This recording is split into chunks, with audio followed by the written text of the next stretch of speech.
So welcome back to our YouTube channel. And మీరందరూ కూడా ఈ యొక్క వీడియోస్ని మీరు ఎంతగానో ఆదరిస్తున్నారు. చాలా ఆత్మీయకరంగా ఉన్నాయి, ఆదరణకరంగా ఉన్నాయి, అద్భుతకరంగా ఉన్నాయని నేను అనుకుంటున్నాను. మరొక ఉన్నతమైనటువంటి భక్తుని గురించి మనం ఈరోజు తెలుసుకోబోతున్నాం. అది ఎవరో కాదు, జాన్ నాక్స్. ఈ జాన్ నాక్స్ అనేటటువంటి అతను ఏం చెప్తున్నాడు అని అంటే, ప్రభువా ఈ యొక్క స్కాట్లాండ్ దేశాన్ని రక్షించు, నేనున్నటువంటి యొక్క స్కాట్లాండ్ దేశాన్ని రక్షించు. లేకపోతే అతను చెప్పిన మాట ఏంటంటే, నన్ను నరకానికి పంపించని ప్రార్థించి ఆ దేశ ప్రజల రక్షణ కొరకు దోహదపడినటువంటి వాడిగా మనం చెప్పుకుంటున్నాం.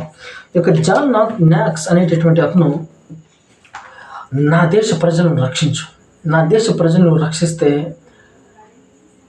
అని ఎంతలా ప్రాధేయపడుతున్నాడు అని అంటే, మనకు గుర్తొచ్చేటువంటి వాక్యం ఏంటి అని అంటే, అబ్రహాం గారు ఆ ప్రజలను దేవా ఒక 50 మంది ఉంటే వాళ్ళని మంచి వాళ్ళు 50 మంది ఉంటే ఆ పట్టణం నాశనం చేయకుండా ఉంటావా?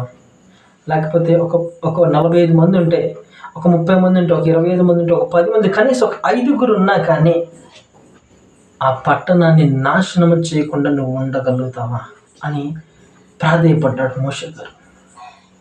ఒక జాన్ నాక్స్ అనేటటువంటి అతను కూడా నా దేశాన్ని రక్షించు, నా దేశాన్ని రక్షించు, లేకపోతే నన్ను నరకాగ్నిలోనికి పంపించు అని చెప్తున్నాడు.